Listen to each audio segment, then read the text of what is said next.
Hello, I'm Alan Parry. I'm the author of How to Remove Trauma Response. And I just wanted to share something that came up in our live Q&A inside of the Trauma Removal Club recently.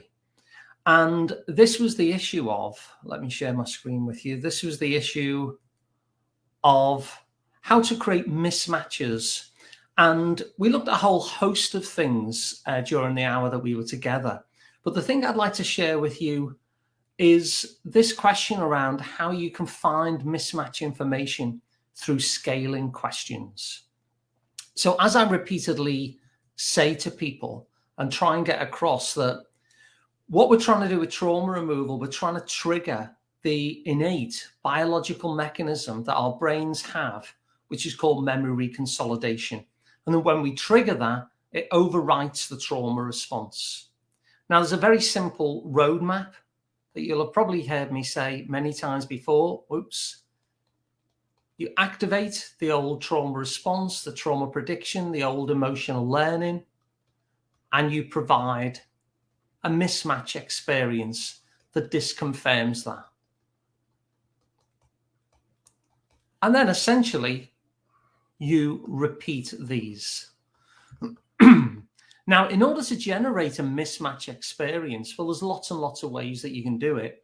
But one of the ways that many therapists will use is they will look out for or even try and harvest, if you like, some mismatch information that can then be used to generate an experience of mismatch. Now, one of the ways that you can do this that works particularly well with things like self-perception, and by that, I mean, for instance, I'm stuck, but also, I'm not capable. I'm getting ahead of myself. So something like that, I'm just not capable. And you already know I'm going to write now, don't you? So that sense as well of I'm stuck, where there's a real stuckness in the client's sense of themselves and their life, and they just feel as though they're stuck. So scaling questions can be really, really useful with these kind of things and can then generate mismatch information that can be used.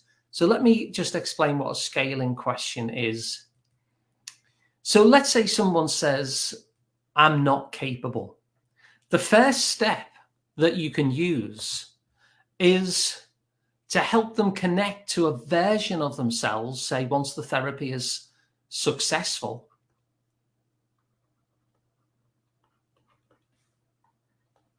where they are capable. So what would that actually look like? What would they be doing?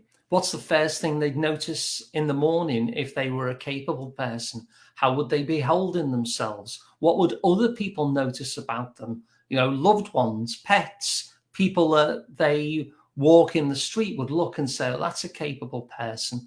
What would that actually look like if they really painted that picture in a very granular and specific way? How would their life as they're living it now look differently if they actually were capable in the way that they want to be? That's if they have a story of that they're not capable, of course. So this is just an example because you can use it in other ways, but the version of oneself where the therapy is successful, basically. And so you're painting out this picture of that version of themselves where life is, where they are, where they want to be. So tomorrow, magic wand, you suddenly are that person. Tell me what life looks like. Tell me how you know that you're capable. What do you notice yourself doing? Now, when you get that, you can kind of label that as a 10. So a scale is just like, you know, like any quiz you might have done, you might rate something from 0 out of 10. So that version where the therapy is successful, it needn't be a perfect thing, but that, we'll just call it a 10. We'll plant that particular flag. And let's say 0 is the absolute furthest you could possibly imagine yourself to be. And then what you can do is ask the client where they are on this scale. And so, for instance, even if they give a very low score, They'd say, oh, I'm miles away from that. I'm a 1.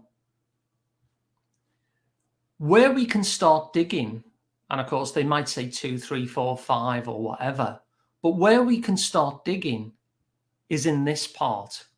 Now, often the tendency is to start focusing, and the client will focus on just how far they've got to go. But in terms of a mismatch experience and where the mismatch info is, we can start digging into that. What makes you a 1 rather than a 0, for instance? What is it that you're noticing about this version of yourself that is already in existence, even to some extent? And that's what you're digging in here. Now, the thing is, what happens when they start noticing that there is stuff already in existence? That's evidence of a mismatch. It's an evidence in this case, because in this figurative example client, they're saying, I'm not capable.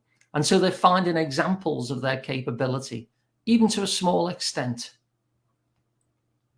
The other thing that happens here, and this is why it's so good with sense of self-perception, is we can then start digging into their strengths. Because as this mismatch evidence comes up, we can start asking questions like, wow, how did you do that? How did you manage to create this change here and put that already in existence? What does it say about you that you were able to? And people might then start saying, well, you know, I'm very determined, or I always keep my eye on the prize, or I find a way to get through somehow. And these are all strengths that can be amplified. And especially when you're dealing with self-perception, these become mismatch opportunities. The other thing that it does is it shows, and of course, 1 is a low score. They might even be saying a 3 or a 5 or whatever. But whatever the difference is, it provides a mismatch against that sense of I'm stuck. Because what they can then see is I'm already moving. Now, just the scaling question alone, I don't think is necessarily memory reconsolidating. But the key thing, the key formula, which I keep talking about, what the brain needs is for you to activate the old and then provide a mismatch experience. The difficulty sometimes is, where do we get the evidence for that? I use imagination an awful lot. I can just create mismatch experiences, but it's also good to be noticing what's present in the room and what strengths the client is already bringing in. And so with a scaling question like this, even if they answer a low score for themselves, like a 1, the bit between 0 and whatever they say can provide a lot of mismatch information. So I hope that's helpful to you. And if you want to find out more and find out the other strategies that we talked about within the live Q&A, and you want to be part of those conversations as well, just go to freshtherapists.com/join. And it's only $6.99 a month. So it's really, really affordable to help you implement trauma removal. So I hope that's useful, and I'll see you again soon.